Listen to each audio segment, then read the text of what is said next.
evening, friends, and welcome to Sleepy Time Tales, a podcast aimed at helping you to get a good night's sleep.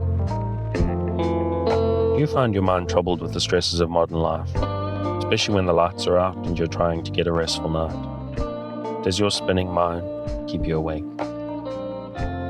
Follow my voice down the path towards a good night's rest. Listen to me tell a story that will keep your mind from wandering to your daytime problems, the ones you can't solve right now and will be easier to solve well rested. Listen to my voice and allow yourself to drift, following the twists and turns of the story, but slowly letting go and drifting into sleep. Let my voice wash over you at a comfortable volume and allow yourself to be distracted from the stresses and worries that play on your mind. Whether you need help falling asleep or going back to sleep in the middle of the night, you can trust me to keep you company and help you to wake up tomorrow in a rested state. You may need to try out Sleepy Time Tales for a few nights to get used to the slightly strange idea, but I believe it will be well worth your while.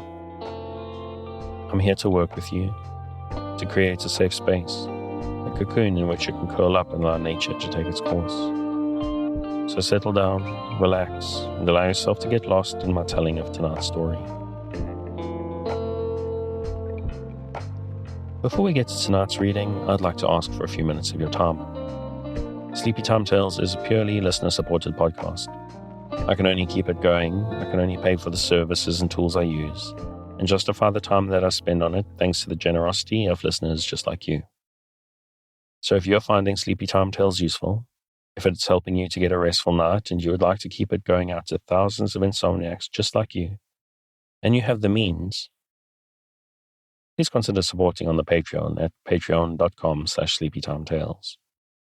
This is monthly support that helps me keep the lights on and can get you fun bonuses based on your contribution level. So go along there, take a look, and sign up if you're interested. And also, I do understand if a monthly commitment is a lot to ask, in which case you can make once-off tips to the tip jar on the website, and you can also help the show out without having to do so financially by just telling people about it. If there's anyone you know who's struggling to sleep and you think I can help them out, just tell them where to find Sleepy Time Tales and leave it at that. Thank you for your time. Let's get on and pick up about Socrates and his friends discussing what apparently the obligations of the state are. And we carry on this week with Plato's Republic, and we pick up on the discussion of the perfection of the state. But, said Glaucon, interposing, you have not given them a relish to their meal. True, I replied. I had forgotten, of course, that they must have a relish. Salt and olives and cheese, and they will boil roots and herbs such as country people prepare. For dessert, we shall give them figs and peas and beans, and they will roast myrtle berries and acorns at the fire, drinking in moderation. And with such a diet, they may be expected to live in peace and health to a good old age, and bequeath a similar life to their children after them. Yes, Socrates, he said, and if you are providing for a city of pigs, how else would you feed the beasts? But what would you have, Glaucon, I replied. Why, he said, you should give them the ordinary conveniences of life. People who are to be comfortable are accustomed to lie on sofas and dine off tables, and they should have sauces and sweets in the modern style. Yes, I said. Now I understand. The question which you would have me consider is, not only how a state, but how a luxurious state is created. And possibly there is no harm in this, for in such a state we shall be more likely to see how justice and injustice originate. In my opinion, the true and healthy constitution of the state is the one which I have described. But if you wish also to see a state at fever heat, I have no objection. For I suspect that many will not be satisfied with the simpler way of life. They will be for adding sofas and tables and other furniture, also dainties and perfumes and incense, and courtesans and cakes. All these not of one sort only, but in every variety. We must go beyond the necessities of which I was at first speaking, such as houses and clothes and shoes. The arts of the painter and the embroiderer will have to be set in motion. and gold and ivory and all sorts of materials must be procured. True, he said. Then we must enlarge our borders, for the original healthy state is no longer sufficient. Now will the city have to fill and swell with a multitude of callings which are not required by any natural want, such as the whole tribe of hunters and actors, of whom one large class have to do with forms and colors. Another will be the votaries of music, poets and their attendant train of rhapsodists, players, dancers, contractors. Also makers of diverse kinds of articles, including women's dresses. And we shall want more servants. Will not tutors be also in request? And nurses, wet and dry, tirewomen and barbers, as well as confectioners and cooks, and swineherds too, who were not needed, and therefore had no place in the former edition of our state, but are needed now. They must not be forgotten, and there will be animals of many other kinds if people eat them. Certainly. And living in this way, we shall have much greater need of physicians than before. Much greater. And the country which was enough to support the original inhabitants will be too small now and not enough. Quite true. Then a slice of our neighbour's land will be wanted by us for pasture and tillage, and they will want a slice of ours, if like ourselves they exceed the limit of necessity, and give themselves up to the unlimited accumulation of wealth. That, Socrates, will be inevitable. And so we shall go to war, Glaucon, shall we not? Most certainly, he replied. Then, without determining as yet whether war does good or harm, thus much we may affirm, that now we have discovered war to be derived from causes which are also the causes of almost all the evils in states, private as well as public. Undoubtedly. And our state must once more enlarge, and this time the enlargement will be nothing short of a whole army, which will have to go out and fight with invaders for all that we have, as well as for the things and persons whom we were describing above. Why, he said, are they not capable of defending themselves? No, I said, not if we were right in the principle which was acknowledged by all of us when we were framing the state. The principle, as you will remember, was that one man cannot practice many arts with success. Very true, he said. But is not war an art? Certainly.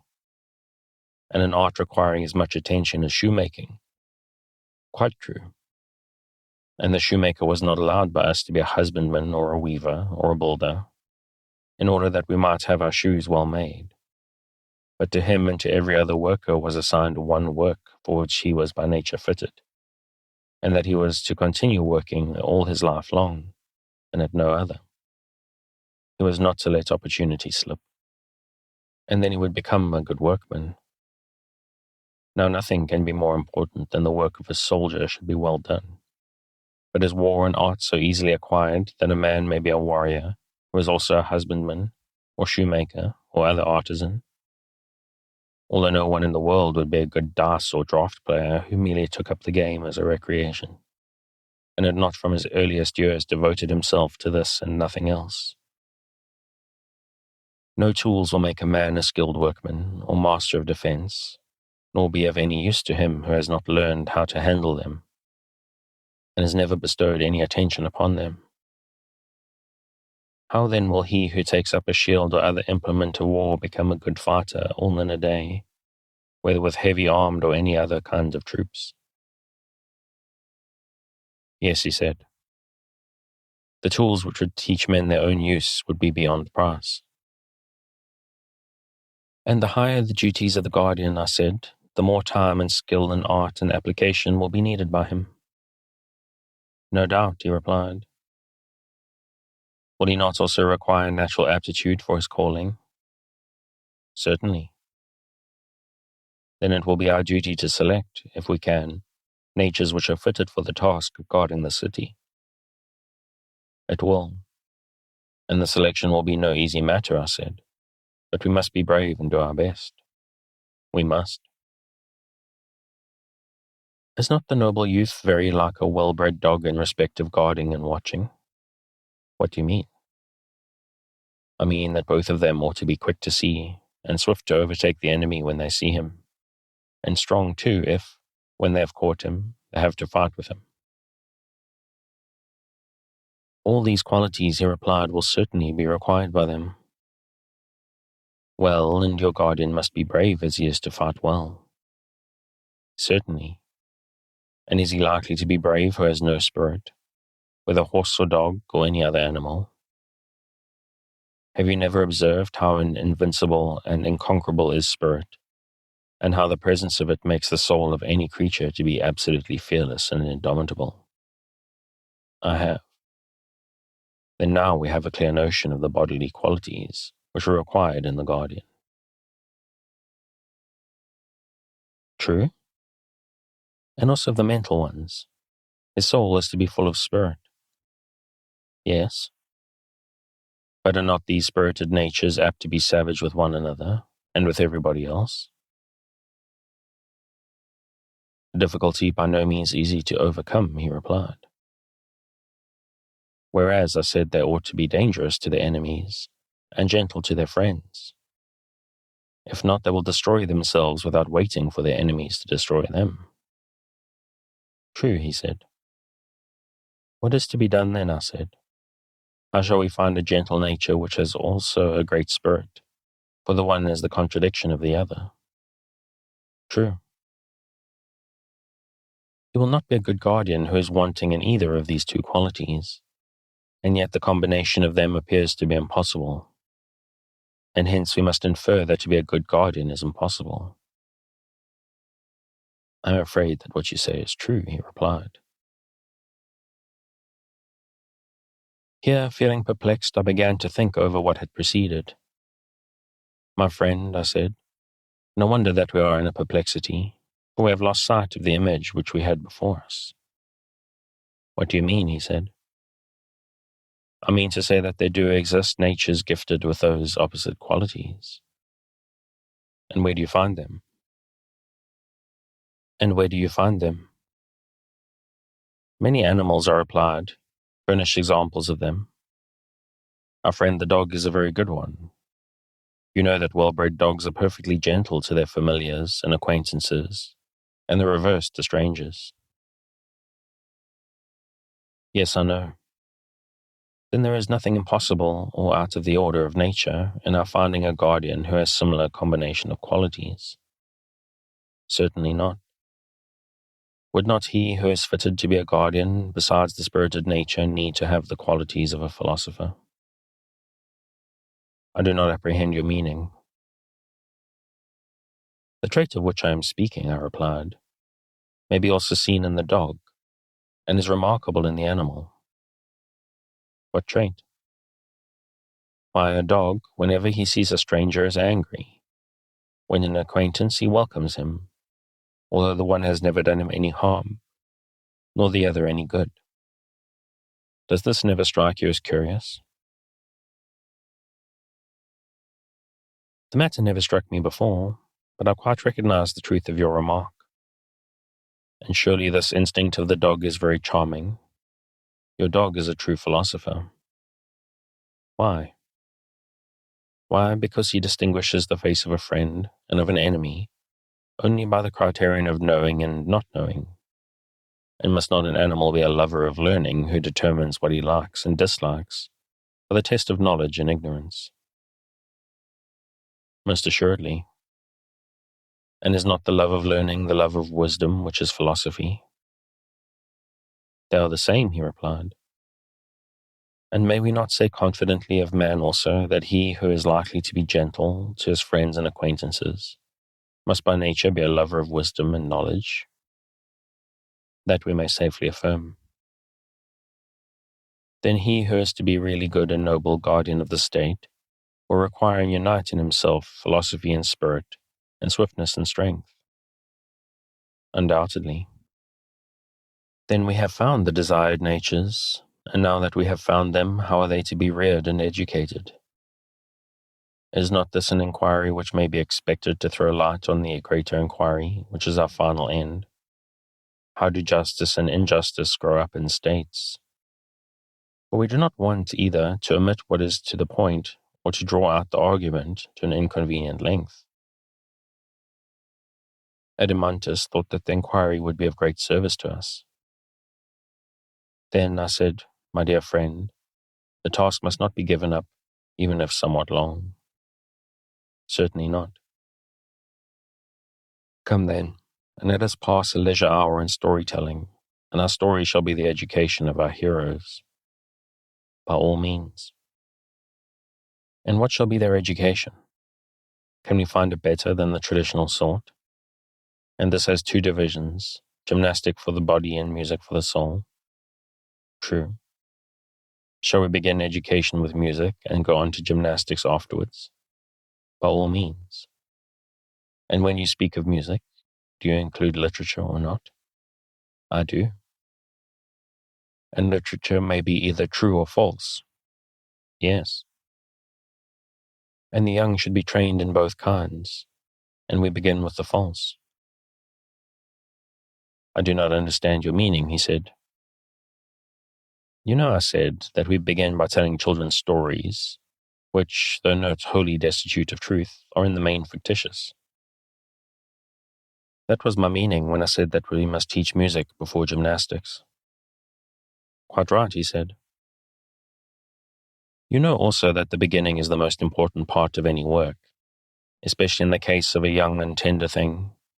That is the time at which the character is being formed, and the desired impression is more readily taken. Quite true. And shall we just carelessly allow children to hear any casual tales which may be devised by casual persons, and to receive into their minds ideas, for the most part, the very opposite of those which we should wish for them to have when they are grown up? We cannot. Then the first thing will be to establish a censorship of the writers of fiction, and let the censors receive any tale of fiction which is good, and reject the bad. And we will desire mothers and nurses to tell their children the authorized ones only. Let them fashion the mind with such tales, even more fondly than they mold the body with their hands. But most of those which are now in use must be discarded. Of what tales are you speaking? He said. You may find a model of the lesser and the greater, I said, for they are necessarily of the same type, and there is the same spirit in both of them. Very likely, he replied, but I do not as yet know what you would term the greater. Those, I said, which are narrated by Homer and Hesiod, and the rest of the poets who have ever been the great storytellers of mankind. But which stories do you mean, he said, and what fault do you find with them? A fault which is most serious, I said, the fault of telling a lie, and what is more, a bad lie. But when is this fault committed? Whenever an erroneous representation is made of the nature of gods and heroes, as when a painter paints a portrait not having the shadow of a likeness to the original. Yes, he said, that sort of thing is certainly very blamable. But what are the stories which you mean? First of all, I said, there was that greatest of all lies in high places, which the poet told about Uranus, and which was a bad lie too. I mean what Hesiod says that Uranus did, and how Cronus retaliated on him. The doings of Cronus and the sufferings which in turn his son inflicted upon him, even if they were true, ought certainly not to be lightly told to young and thoughtless persons. If possible, they had better be buried in silence. But if there is an absolute necessity for their mention, a chosen few might hear them in a mystery and think they should sacrifice not a common Ulysinian pig, but some huge and unprocurable victim, and then the number of the hearers will be very few indeed. Why, yes, said he, those stories are extremely objectionable. Yes, Adeimantus, they are stories not to be repeated in our state. The young man should not be told that in committing the worst of crimes he is far from doing anything outrageous, and that even if he chastises his father when he does wrong, in whatever manner, he will only be following the example of the first and greatest among the gods. I entirely agree with you, he said. In my opinion, these stories are quite unfit to be repeated. Neither, if we mean our future guardians to regard the habit of quarrelling among themselves as of all things the basest, should any word be said to them of the wars in heaven, and of the plots and fightings of the gods against one another, for they are not true.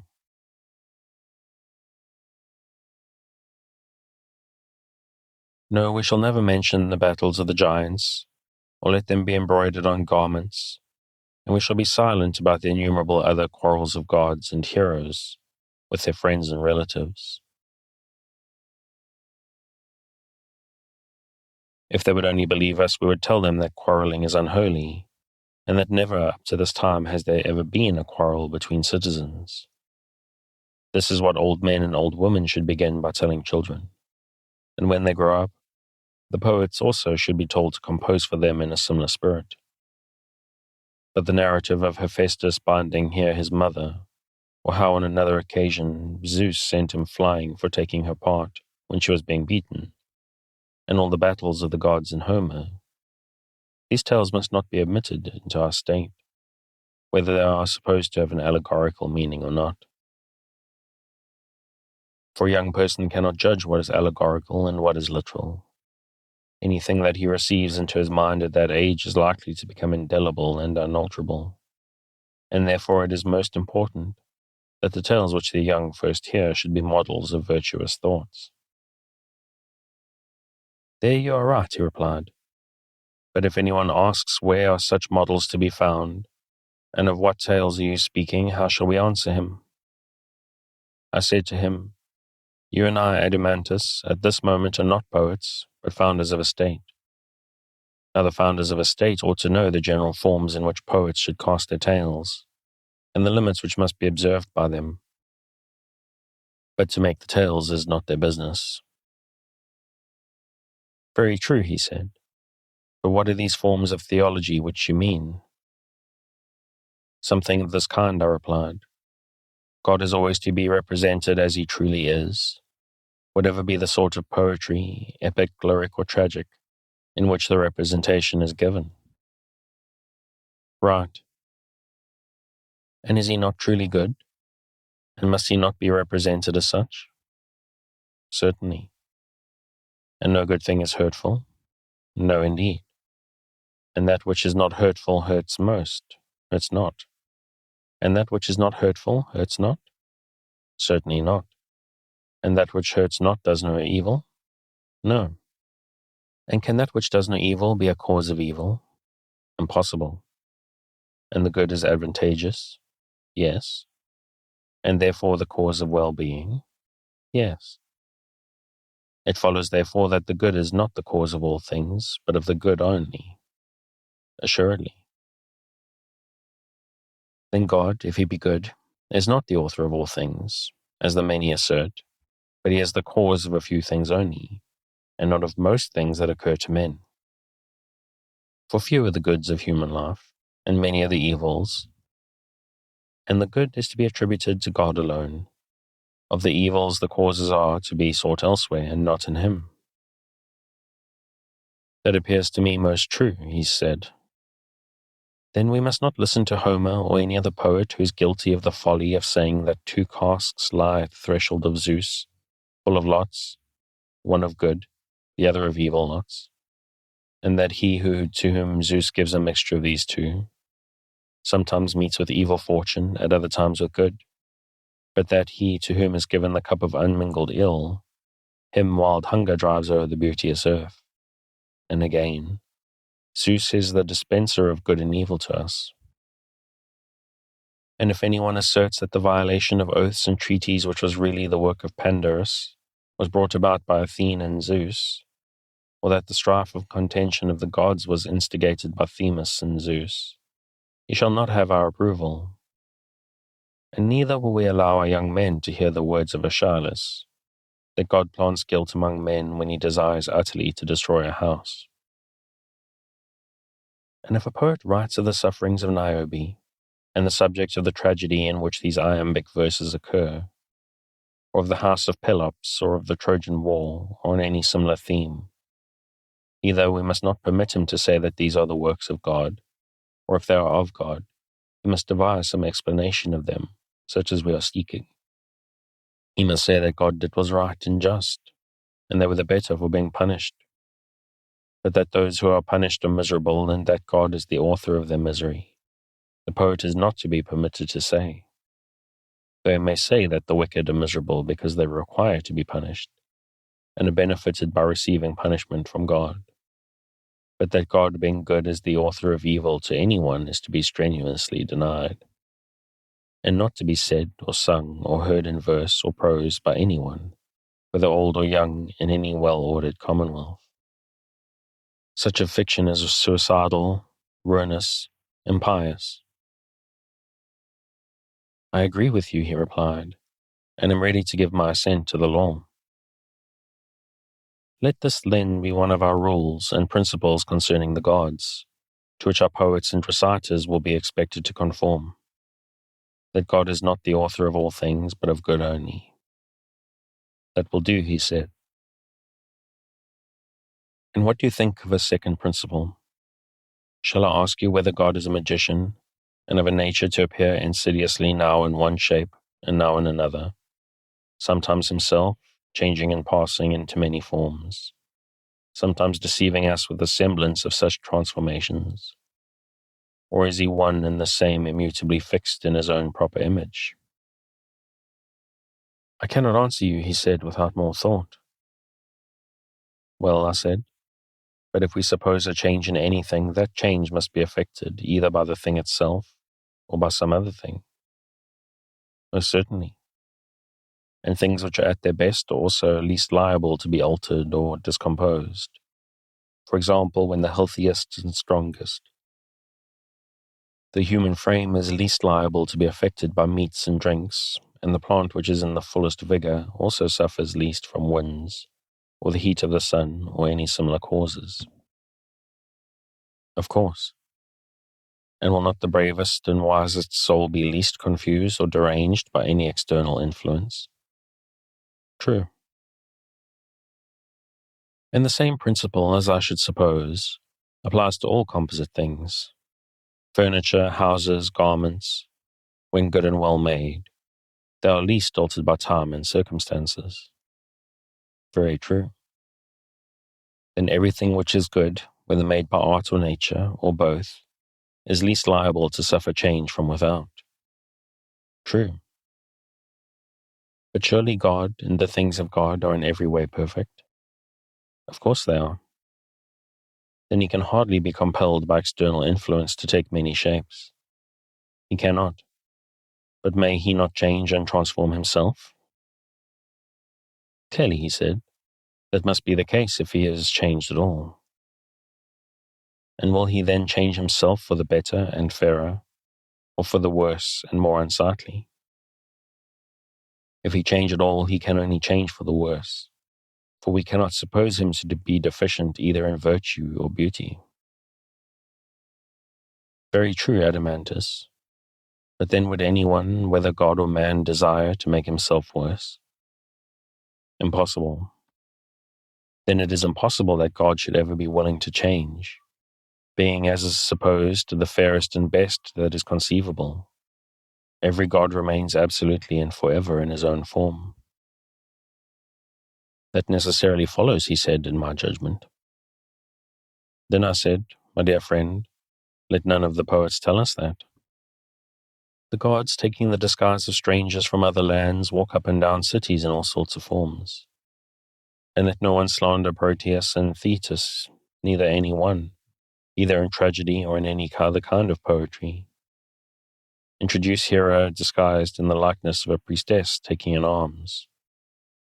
For the life-giving daughters of Inachus, the river of Argos, let us have no more lies of that sort. Neither must we have mothers under the influence of the poets scaring their children with a bad version of these myths, telling how certain gods, as they say, go about by night in the likeness of so many strangers and in diverse forms. But let them take heed lest they make cowards of their children, and at the same time speak blasphemy against the gods. Heaven forbid, he said. But although the gods are themselves unchangeable, still by witchcraft and deception they may make us think that they appear in various forms. Perhaps, he replied. But can you imagine that God will be willing to lie, whether in word or deed, or to put forth a phantom of himself? I cannot say, he replied. Do you not know, I said, that the true lie, if such an expression may be allowed, is hated of gods and men? What do you mean, he said. I mean that no one is willingly deceived in that which is the truest and highest part of himself, or above the truest and highest matters. There, above all, he is most afraid of a lie having possession of him. Still, he said, I do not comprehend you. The reason is, I replied, that you attribute some profound meaning to my words, but I'm only saying that deception, or being deceived, or uninformed about the highest realities and the highest part of themselves, which is the soul, and in that part of them to have and to hold the lie, is what mankind least like. That, I say, is what they utterly detest. There is nothing more hateful to them. And as I was just now remarking, this ignorance in the soul of him who is deceived may be called the true lie. For the lie in words is only a kind of imitation and shadowy image of a previous affection of the soul, not pure, unadulterated falsehood. Am I not right? Perfectly right. The true lie is hated not only by the gods, but also by men. Yes. Whereas the lie in words is in certain cases useful and not hateful. In dealing with enemies, that would be an instance, or again when those whom we call our friends in a fit of madness or illusion are going to do some harm. Then it is useful and is a sort of medicine or preventative. Also in the tales of mythology of which we were just now speaking, because we do not know the truth about ancient times. We make falsehood as much like truth as we can, and so turn it to account. Very true, he said. But can any of these reasons apply to God? Can we suppose that he is ignorant of antiquity, and therefore has recourse to invention? That would be ridiculous, he said. Then the lying poet has no place in our idea of God? I should say not. Or perhaps he may tell a lie because he is afraid of enemies. That is inconceivable. But he may have friends who are senseless or mad. But no mad or senseless person can be a friend of God. Then no motive can be imagined why God should lie. None whatever. Then the superhuman and divine is absolutely incapable of falsehood. Yes. Then is God perfectly simple and true both in word and deed. He changes not, he deceives not, either by sign or word, by dream or waking vision. Your thoughts, he said, are the reflection of my own. You agree with me then, I said, that this is the second type or form in which we should write and speak about divine things. The gods are not magicians who transform themselves, neither do they deceive mankind in any way. I grant that. Then although we are admirers of Homer, we do not admire the lying dream which Zeus says to Agamemnon.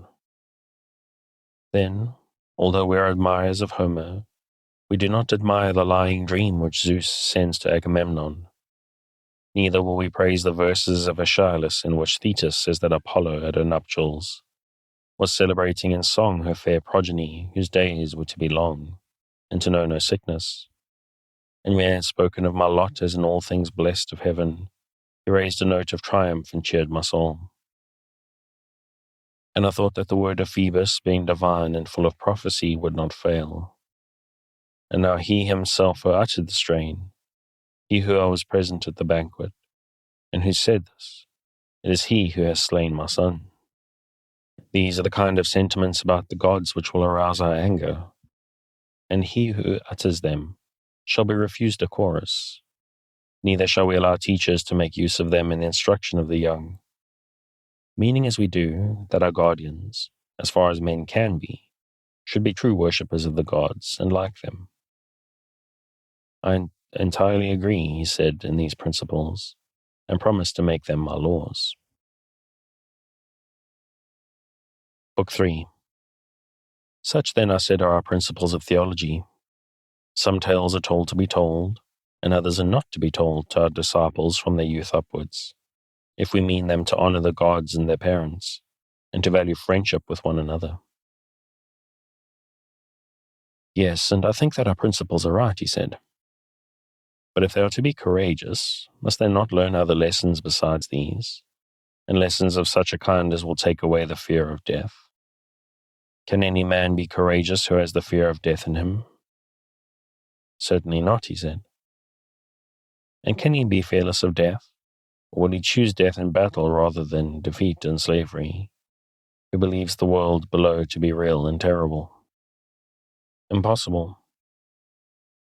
Then we must assume a control over the narrators of this class of tales as well as over the others, and beg them not to simply to revile, but rather to commend the world below, intimating to them that their descriptions are untrue and will do harm to our future warriors.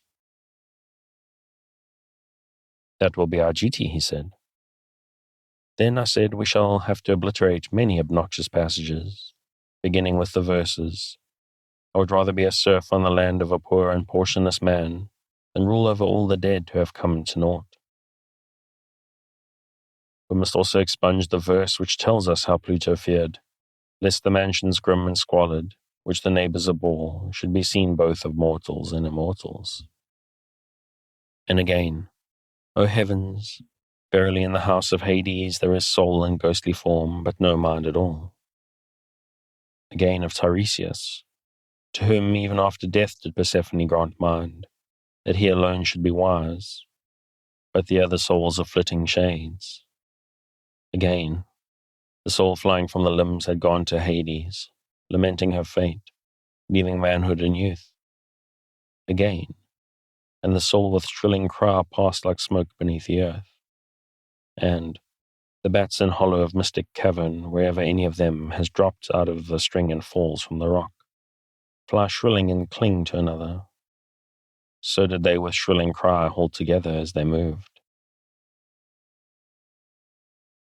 And we must beg Homer and the other poets not to be angry if we strike out these and similar passages, not because they are unpoetical or unattractive to the popular ear, but because the greater the poetical charm of them, the less are they meant for the ears of boys and men who are made to be free, and who should fear slavery more than death.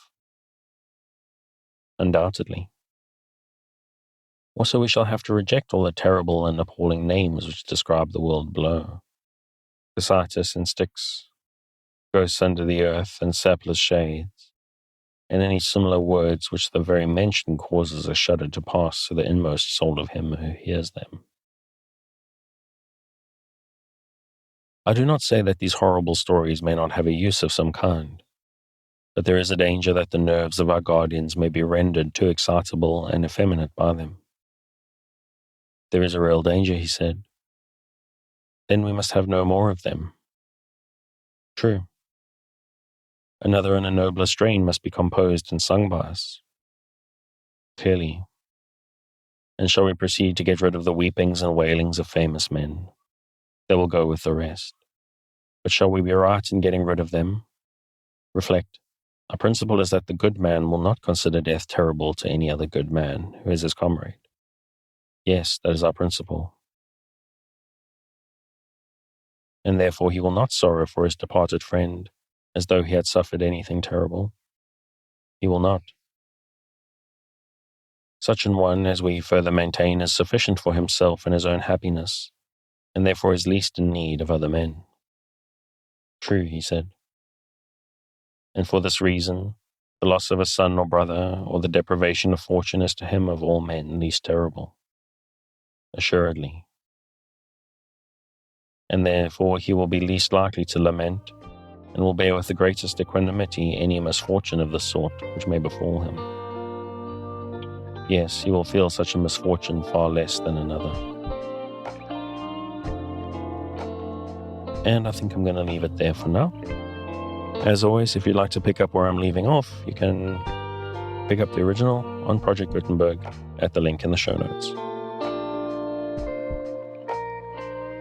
Thanks again for joining me on this episode of Sleepy Time Tales. a podcast designed around a bedtime story to help you to get a restful night.